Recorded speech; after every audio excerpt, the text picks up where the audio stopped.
Welcome to गाइडली। गाइडली के ऊपर जो जेआईबी क्रैश कोर्स आपके लिए लाया गया है 20th सेशन पे हम आ चुके हैं। 1 से लेकर 19 तक के सारे सेशंस जो हैं वो एक प्लेलिस्ट के अंदर ऐड किए जा चुके हैं। उसको आप डिस्क्रिप्शन में लिंक जो दिया गया है उसके थ्रू एक्सेस कर सकते हैं। हमारा इसके अंदर पूरा मकसद यही रहा है कि आपको कंप्लीट थ्योरी करवाई जा सके और 21st सेशन के अंदर आपका पूरा सेशन ये क्रैश कोर्स कंप्लीट हो जाएगा। इससे क्या होगा, इस क्रैश कोर्स का फ़ायदा क्या है कि अगर आप लास्ट वीक फाइटर हैं, अगर मान लीजिए आपने कभी कुछ नहीं पढ़ाया हो तो लास्ट वीक अगर आप पढ़ के जा रहे हैं तो इससे आपके पेपर क्लियर होने के पूरे चांसेस हैं। क्यों? क्योंकि इसके थ्रू इसके अंदर आपके सारे जो फंडामेंटल्स हैं वो क्लियर करवा दिए जाते हैं। ठीक है, तो थ्योरी के रिलेटेड कोई भी क्वेश्चन आपकी गलत ना हो, ये हमारा इसके अंदर मकसद रहा है। इस सेशन के अंदर हम देखने वाले हैं बैंक रिलेटेड गवर्नमेंट स्कीम्स का पार्ट 1, पार्ट 2 के अंदर 2 के अंदर ये कवर करवा दी जाएगी। ठीक है, बैंकिंग टर्म्स आपको करवा दी गई थी, सारे टॉपिक्स आपको कवर करवा दिए गए हैं। तो इसमें जो सेशन में हम क्या देखने वाले हैं कि वो गवर्नमेंट स्कीम्स जो बैंक के थ्रू गवर्नमेंट इम्प्लीमेंट करती है। ठीक है, तो जिसमें सबसे बड़ा नाम रहता है सेल्फ हेल्प ग्रुप्स का and government sponsored schemes. Self help groups क्या होते हैं? सेल्फ गवर्न्ड पीयर कंट्रोल्ड, मतलब आपस में ही कंट्रोल्ड ये इनफॉर्मल ग्रुप होते हैं, ग्रुप ऑफ पीपल होता है with similar socio economic background. Socio economic background same होता है सबका, निम्न तबके के जो लोग होते हैं, आर्थिक तौर के ऊपर जो निम्न तबके में आते हैं। ठीक है, उन लोगों का एक ग्रुप होता है। वो ग्रुप कितने से कितने मेंबर का होता है तो अच्छा माना जाता है, कितने मेंबर का बहुत अच्छा माना जाता है। तो इसके बारे में हम जानेंगे। क्यों? क्योंकि इससे डायरेक्ट आपके क्वेश्चन बन जाते हैं। पर इसको समझने के लिए सेल्फ हेल्प ग्रुप की स्कीम्स आपने पढ़ी होगी, आपने लोन भी आप देते हैं। ठीक है, तो उसके बारे में जानना बहुत ज़रूरी है। और इसका ग्रुप का क्या मकसद होता है? Having a desire to collectively perform common purpose होता है, सेविंग करने का इनका पर्पस होता है। The genesis of self help group in India can be traced to formation of self employed women association in 1970। सेवा ग्रुप जो है उससे ही ये इसका जेनेसिस है सिर्फ हेल्प ग्रुप का। Self help group movement in India took inspiration from the work of Mohammad Yunus, जो सोशल एंटरप्रेन्योर थे, banker, economist and civil society leader थे बांग्लादेश से, who was awarded the Nobel peace prize for founding the Grameen bank and pioneering the concept of micro credit and micro finance, जिसके लिए मोहम्मद यूनुस को जो Nobel peace prize भी दिया गया था। क्यों? क्योंकि इन्होंने जो कॉन्सेप्ट था उसको इजाद किया था। ठीक है, किस कॉन्सेप्ट को? ग्रामीण बैंक और माइक्रो क्रेडिट माइक्रो फाइनेंस को। Self help group bank linkage project launched by NABARD ने 1992 के अंदर ये सेल्फ हेल्प, इससे डायरेक्ट क्वेश्चन आ सकता है आपका कि self help group bank linkage project NABARD ने कब लॉन्च किया। ठीक है, तो ये कब किया? 1992 के अंदर किया। अगर आप रूरल बैंकिंग से रिलेटेड अगर आपने इलेक्टिव में चुना है CIB के अंदर तो भी आपके ये काम आ जाता है। ठीक है, ये क्वेश्चन का answer has blossomed into the world's largest micro finance project. ठीक है, माइक्रो फाइनेंस का जो लार्जेस्ट प्रोजेक्ट है वो नाबार्ड ने शुरू किया। कब लॉन्च किया? 1992 के अंदर।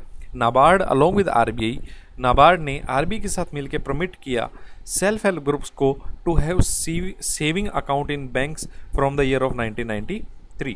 सेल्फ हेल्प ग्रुप्स को कहा गया कि आपका सेविंग अकाउंट हो सकता है ताकि जो भी लेन देन है आप वो बैंक के थ्रू कर सकें। Self help group bank linkage जो प्रोग्राम था इसको बढ़ावा देने के लिए बैंक्स को अलाउ किया गया। नाबार्ड ने ये कंसल्ट किया RBI के साथ, दोनों ने फिर परमिट किया सेल्फ हेल्प ग्रुप्स को।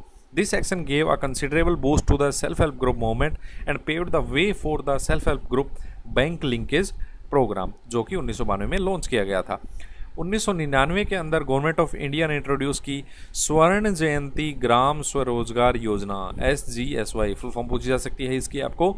टू प्रमोट किस चीज़ के लिए थी? सेल्फ एम्प्लॉयमेंट को रूरल एरियाज़ के अंदर स्किलिंग जो थी वो इंट्रोड्यूस करके, formation and skilling of self group introduce करके, ठीक है, इसको प्रमोट करने के लिए स्वर्ण जयंती ग्राम स्वरोजगार योजना शुरू की गई थी 1999 के अंदर। 1999 का एक्ट कौन सा है? फेमा का एक्ट जो है वो 1999 का है, ये आपको पता होना चाहिए। The programme evolved as national movement in 2011, became national rural livelihood mission. ठीक है, अर्बन के लिए भी ये लॉन्च किया गया है। ठीक है, लेकिन पहले कौन सा था? नेशनल रूरल लाइवलीहुड मिशन 2011 के अंदर इसको इवॉल्व हुआ ये प्रोग्राम। ठीक है, जो कि लार्जेस्ट पॉवर्टी एलिवेशन प्रोग्राम था, गरीबी रेखा से ऊपर लाने के लिए लोगों को ये जो था मिशन लॉन्च किया गया था। ऑब्जेक्टिव क्या है सेल्फ हेल्प ग्रुप के? To save small amount of money regularly. देखिए आपको इस तरीके का जो है ग्रुप दिख रहा है, ठीक है। एक सेल्फ हेल्प ग्रुप है जिसमें एक लीडर होता है, इनका एक या दो जितने भी हो सकते हैं, ठीक है। और इनका कॉमन एक गोल होता है सेविंग करने का, अपनी जो स्किल्स हैं उसके थ्रू पैसा कमाने का। To mutually agree to contribute a common fund, common fund में ये पैसा लगाते हैं, जैसे ही एक दूसरे को इमरजेंसी में नीड होती है, ठीक है, वो पैसे उसमें से उठा लेते हैं।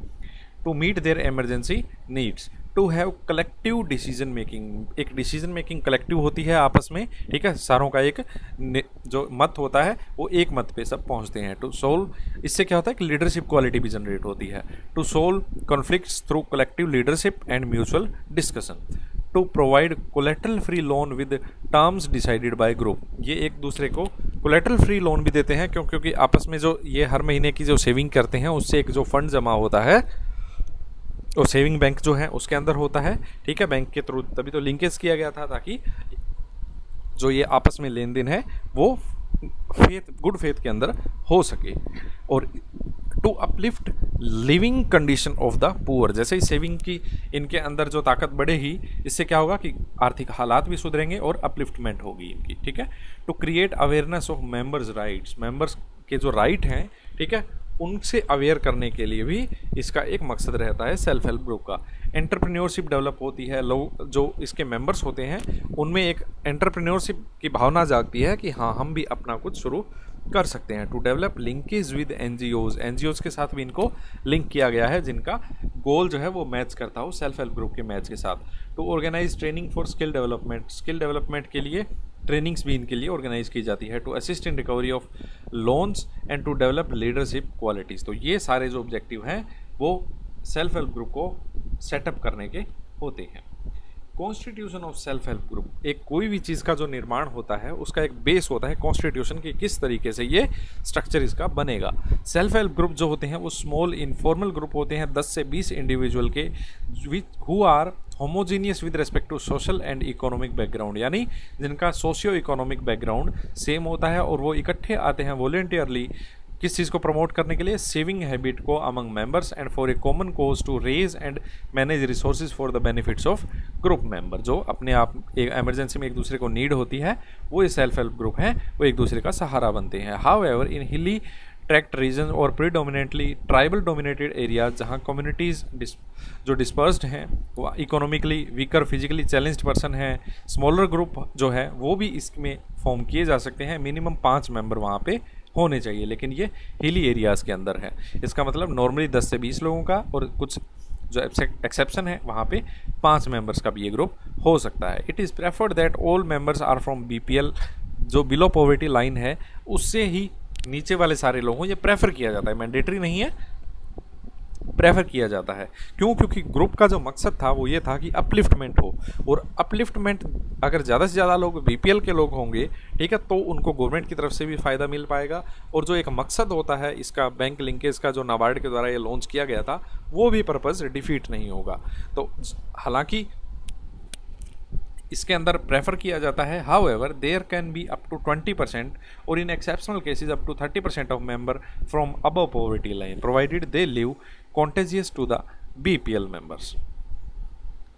तो इस लाइन को हम ऐसे समझ सकते हैं, कॉन्टेजियस टू बीपीएल मेंबर मतलब कि जो डायरेक्टली टच के अंदर हो बीपीएल मेंबर्स के, चाहे वो अबव पॉवर्टी में आते हो, लेकिन वो डायरेक्टली जो कॉन्टैक्ट में होने चाहिए।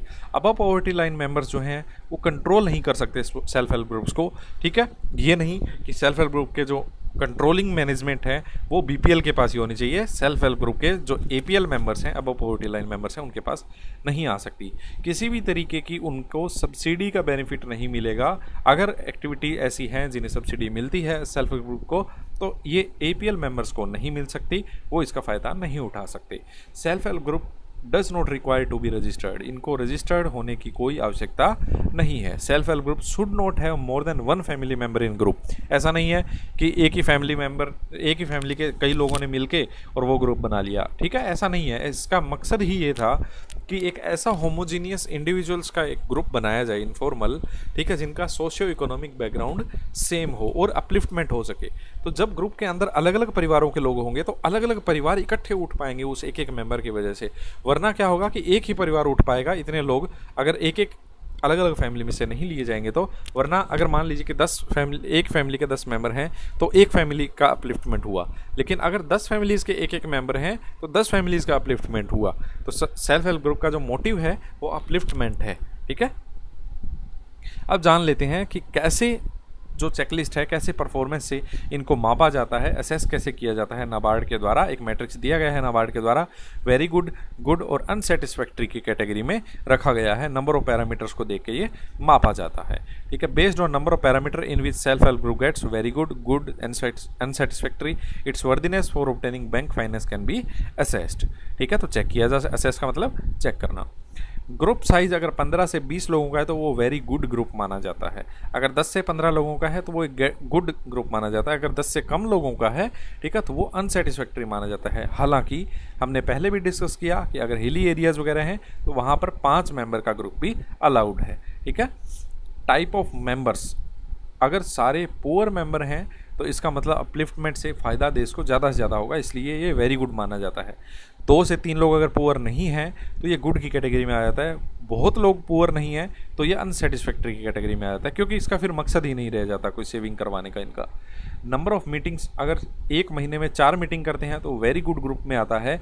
अगर 2 ही मीटिंग करते हैं महीने के अंदर ये ग्रुप, तो ये गुड ग्रुप में आता है। अगर 2 से कम मीटिंग करते हैं इकट्ठे होके तो ये अनसेटिस्फैक्ट्री की कैटेगरी में आता है। तो अगर अनसेटिस्फैक्ट्री कैटेगरी में आता है तो बैंक फाइनेंस मिलना उसको मुश्किल हो जाता है। टाइमिंग्स ऑफ मीटिंग, अगर रात है या 6 बजे के बाद है तो ये वेरी गुड ग्रुप में आता है, क्योंकि इससे पता चलता है कि दिन में सब अपना काम कर रहे हैं, बाद में अपने लिए टाइम निकाल रहे हैं। अगर मॉर्निंग 7 से 9 के बीच में है तो आपका गुड ग्रुप में आता है। अगर कोई भी अदर टाइमिंग है तो वो अनसेटिस्फैक्ट्री में आता है।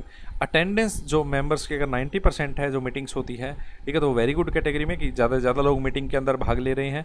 अगर 70 से 90 है तो गुड की कैटेगरी में, और 70 से कम में है तो वो अनसेटिस्फैक्ट्री कैटेगरी में आते हैं। पार्टिसिपेशन ऑफ मेंबर, अगर हाई लेवल ऑफ पार्टिसिपेशन है तो वेरी गुड कैटेगरी में आता है। मीडियम लेवल है तो गुड की कैटेगरी में आता है। अगर लो लेवल है पार्टिसिपेशन तो फिर उसका मकसद ही क्या रह गया सेल्फ हेल्प ग्रुप का, तो वो अनसेटिस्फैक्ट्री कैटेगरी में आता है। अब 5 जो सूत्र हैं सेल्फ हेल्प ग्रुप के, इससे डायरेक्ट क्वेश्चन आ सकता है आपका कि 5 सूत्र क्या है सेल्फ हेल्प ग्रुप के। Conduct of regular group meeting regular होनी चाहिए। Regular saving with in the group, जो सेविंग की जो हैबिट है वो जो है वो ईजाद होनी चाहिए। इंटरनल लैंडिंग होनी चाहिए आपस में, जब एक दूसरे को पैसे की ज़रूरत पड़ती है फैमिली के अंदर, ठीक है, तो कोई भी मेंबर वो लैंडिंग उठा पाए, ठीक है, बोरो कर पाए वहाँ से। टाइमली रिपेमेंट, अगर कोई लोन लिया गया है उस ग्रुप के द्वारा। Maintenance of proper books of account, meetings का सारा डिटेल कैसे लेन देन किया गया तो उसकी सारी डिटेल्स बनी होनी चाहिए। जॉइंट लाइबिलिटी ग्रुप नाम का भी एक ऐसा टॉपिक आता है जिसमें क्या होता है 4 से 10 लोग सेम विलेज के या सेम लोकेलिटी के होमोजीनियस नेचर के हों और सेम सोशियो इकोनॉमिक बैकग्राउंड से बिलोंग करते हों, जो म्यूचुअली आते हैं एक पर्पस को पूरा करने के लिए विदाउट एनी कोलेटरल वो एक लोन अवेल करते हैं, ठीक है, तो उसको बोला जाता है जॉइंट लाइबिलिटी ग्रुप। इसीलिए ये डिफर करता है। सेल्फ हेल्प ग्रुप में कोई ज़रूरी नहीं है कि वो लोन लिया ही लिया हो, लेकिन यहाँ पे नाम ही लाइबिलिटी आ गया कि वो ग्रुप जो जॉइंट लाइबिलिटी कैरी करता है, ठीक है, तो उसे बोला जाता है JLG, joint liability group. A few member of self help group में ग्रेजुएट फास्टर टू स्टार्ट और एक्सपेंड इकोनॉमिक एक्टिविटी। अब जब लोगों के अंदर वो लीडरशिप क्वालिटी आ गई, ठीक है, फाइनेंशियल अवेयरनेस आ गई, तो वो एक इकट्ठे होके 5-7 लोग वो क्या कर सकते हैं, जॉइंट लाइबिलिटी ग्रुप बना सकते हैं, जिसमें लाइबिलिटी है जो म्यूचुअल गारंटी रहेगी आपस में, ठीक है, और लोन ले सकते हैं वो मेंबर्स किसी भी बैंक से, ठीक है, तो इसे बोला जाता है joint liability group. The member of joint liability group will continue to remain member of self help group and continue to participate in activities of self help groups as earlier। तो वो वहाँ पे भी मेंबर रह सकते हैं, वहाँ पे भी मेंबर रह सकते हैं। There may be certain deserving small farmers, मंझले किसान भी हो सकते हैं, छोटे किसान भी हो सकते हैं, टेनेंट किसान भी हो सकते हैं, oral lessees, share cropper, micro entrepreneur, artisans who have not been covered by self-help groups who may also need bank loan for taking up livelihood farming activities। फिर भी अगर वो सेल्फ हेल्प ग्रुप के अंदर कैटेगरी में नहीं आ पाते हैं, फिर भी अगर उन्हें अपने उत्थान के लिए, अपने अपलिफ्टमेंट के लिए एक ग्रुप बनाना है जिससे वो लोन वगैरह ले सकें, तो वो जॉइंट लाइबिलिटी ग्रुप का हिस्सा बन सकते हैं। जॉइंट लाइबिलिटी ग्रुप जो इन मेंबर्स का बना होगा उसे एडिक्वेट क्रेडिट सपोर्ट बैंक्स के द्वारा प्रोवाइड करवाया जाता है, ठीक है, तो इस तरीके के जो भी लोन है वो प्रायोरिटी सेक्टर लैंडिंग में ऑब्वियसली आते हैं। Banks can use their own assessment technique for determining terms and condition for lending to joint liability groups. However, NABARD ने एक मॉडल दिया है, ठीक है, जिसके थ्रू बैंक जिसको अडॉप्ट कर सकते हैं, है उनकी चॉइस के ऊपर ही, बैंक के ऊपर ये मैंडेटरी नहीं है, चॉइस के ऊपर है। और जो फाइनेंसिंग की जाती है जॉइंट लायबिलिटी ग्रुप को, वो रीफाइनेंस की जाती है नाबार्ड के द्वारा। मतलब जिसने फाइनेंस किया उसको भी फाइनेंस करता है उतने ही रुपए से नाबार्ड। इसी को कहा जाता है रीफाइनेंसिंग। चलिए, पहले से जो इसका पहला एपिसोड था बैंक रिलेटेड गवर्नमेंट स्कीम्स का, ठीक है, गवर्नमेंट स्कीम का, तो उसका पार्ट हमने फर्स्ट देख लिया। अगर आप इस सीरीज़ का अगला पार्ट देखना चाहते हैं तो प्लेलिस्ट के अंदर आप क्लिक कर लीजिए, उसको सेव कर लीजिए अपने पास, ताकि नेक्स्ट सेशन जो आप देख पाएँ जैसे ही आपके पास नोटिफिकेशन आए, ठीक है। हम आपकी हैंड होल्डिंग रखने वाले हैं गाइडली के ऊपर जब तक आपका CIB का क्लियर भी पेपर नहीं हो जाता। चैप्टर वाइज सेशन आपके लिए आ रहे हैं, ट्रिक की सीरीज़ आपके लिए आ रही है, MCQ सेशंस आपके मॉड्यूल वाइज हम आपको प्रोवाइड करवाने वाले हैं। अगर आपको वीडियो अच्छी लगी है तो लाइक कीजिए, अगर आप डिसलाइक कर रहे हैं तो कमेंट करके ज़रूर जाइएगा, बताइएगा कि आपको क्या कमी लगी ताकि हम उसमें सुधार कर सकें, ठीक है। शेयर कीजिए अपने सीरियस दोस्तों के साथ। Thank you so much.